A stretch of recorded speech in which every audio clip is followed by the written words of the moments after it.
Contingency leadership, normative decision model.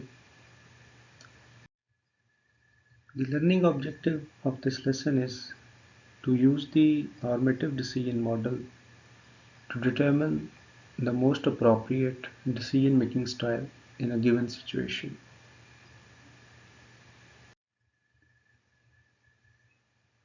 So far, we have discussed three leadership situational models: Fiedler's contingency theory, path goal theory, and situational leadership.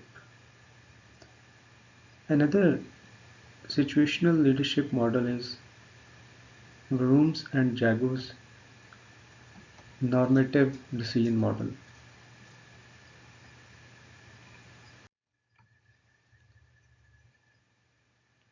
Leaders have to make decisions to deal with day-to-day challenges.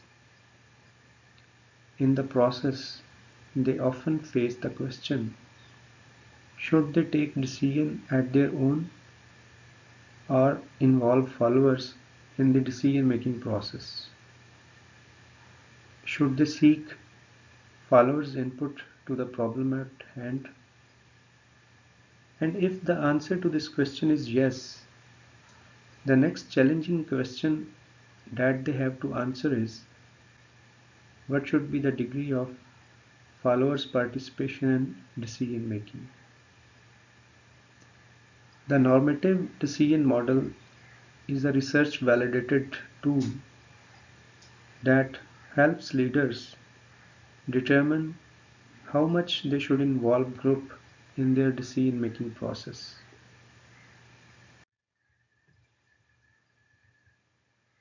The basic idea of the normative decision model is very simple: match the decision making style to situational factors.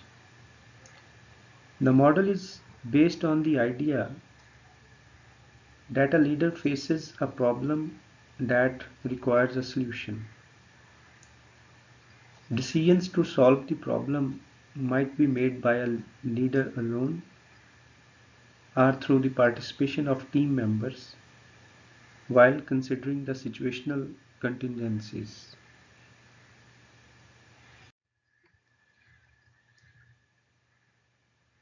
Normative decision model was originally developed by Victor Vroom and his associates in 1973. Model views leadership as a decision-making process in which leader examines certain situational factors to determine which decision-making style will be the most effective. Model ensures that leader choose a style that elicits the correct degree of group participation in decision-making process. Model includes 5 decision-making styles and 7 situational variables to determine the most effective leadership style.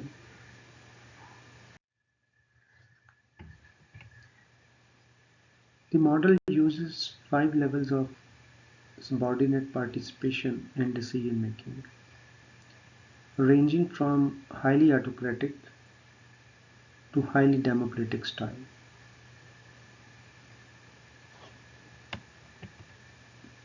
The first of these styles is decide. In this approach, leader makes the decision at his own and he will announce the decision to the group members. Leader might use his expertise to reach the decision. Consult individually.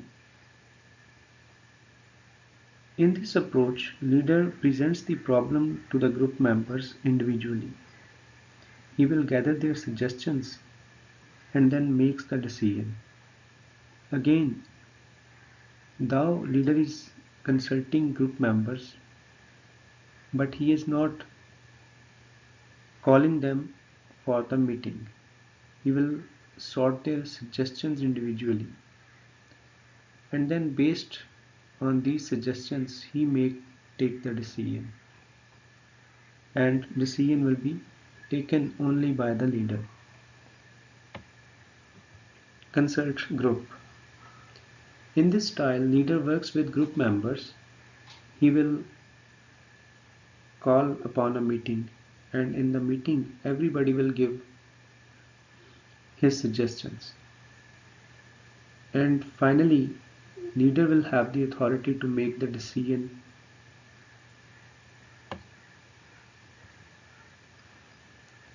Facilitate. Leader presents the problem to the group members. He will facilitate the discussions. He will gather the input from the team members and will ensure that suggestions don't favor his position power. Followers are free to give their suggestions. In this approach, leader will ensure that everybody is agreed upon the solution and the decision, that consensus is ensured in facilitate approach. Delegate. In this decision making style, leader allows group members to make the decisions.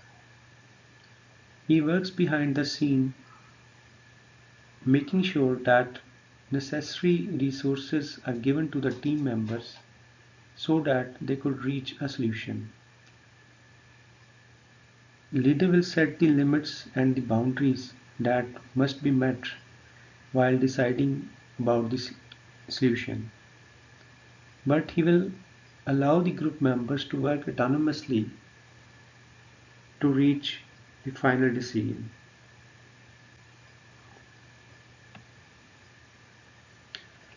A leader must decide which style to use among these 5 decision making styles. It depends on the situation that the leader and the group is facing.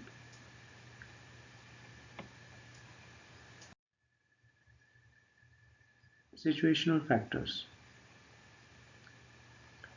The leader diagnoses the situation in terms of 7 variables or contingency factors that contribute to selecting the most appropriate decision making style. The first contingency variable is decision significance. It involves that how significant is the decision for the success of the project or for the organization. If the decision is highly important and a high quality decision is required for the success of the project, the leader has to be actively involved.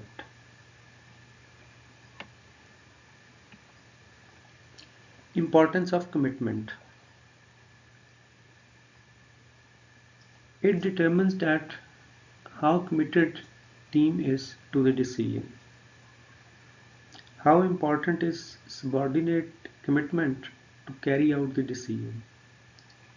If implementation of the decision requires a high level of commitment to the decision, then leader should involve subordinates in the decision process.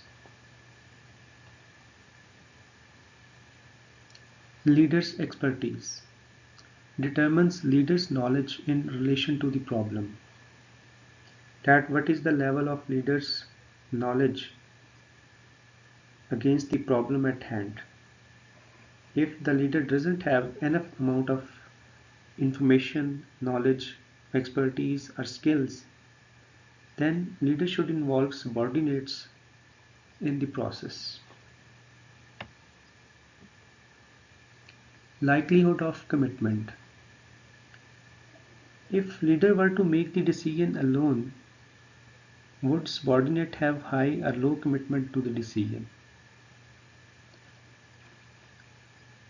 If subordinates typically go along with whatever the leader decides, their involvement in the decision making process will be less important.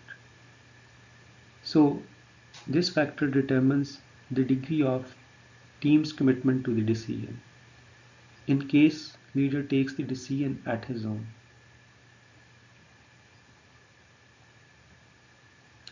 Group sport. It determines the degree to which team members support the organization's objectives as well as leaders' objectives. If subordinates have low support for the goals of the organization, then leaders should not allow the group members to make the decision alone.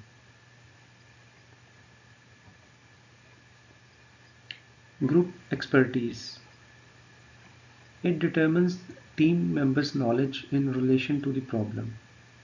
That what is the level of group members' knowledge and expertise in relation to the problem.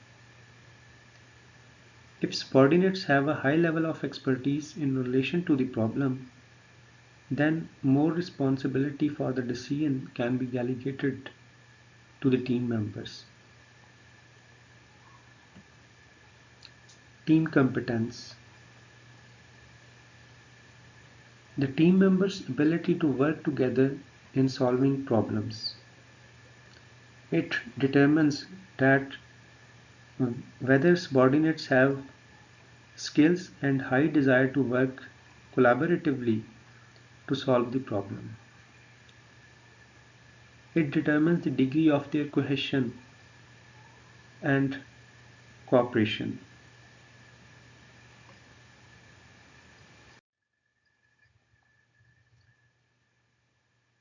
So, having these situational variables, how the model can be applied to determine the appropriate leadership style.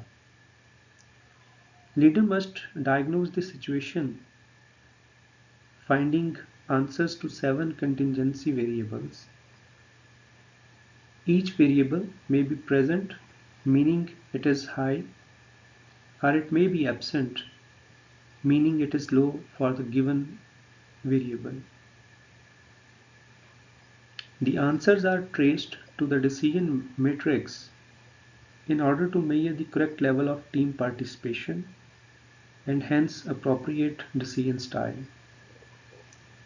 It is worth to note that different people giving different answers to the situational factors will arrive at different conclusions about the recommended leadership style in the present situation. Later development of the Rooms model added concern for the time critical and team development factors. That is, leader considers the relative importance of time versus followers' development in selecting a decision style. For example, time factor should be considered when organization is facing a crisis and a decision must be made immediately. Whereas team development model should be taken into account when leader desires to develop the decision making capacity of team members. In this case, time is not a requirement, urgency is not a concern, and efficiency is a less important criteria.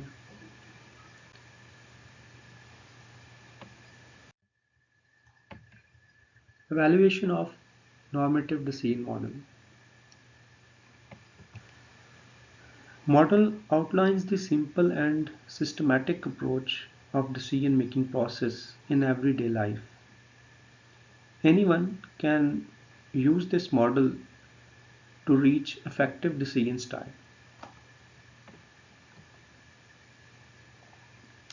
Researchers have found that managers are more effective and the teams are more productive and satisfied when they follow this model.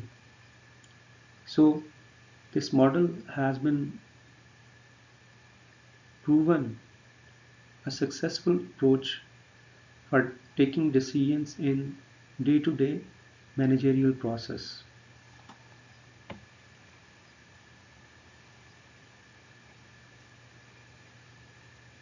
One of the major challenges to the model is difficulty in accessing the situational variables. Questions are very vague and general. For example, the term quality of decision is imprecise and has no definitive measure. The leader may have to rely heavily on intuition and distorted thinking, such as believing he has some expertise, but in fact he doesn't have. In addition, because the model relies on a manager's self-report, it may reflect biasness. Furthermore, model assumes that leaders have the ability to use any of the decision styles equally well. However, this assumption is flawed. Not all leaders can be autocratic for one decision and consultative for another decision.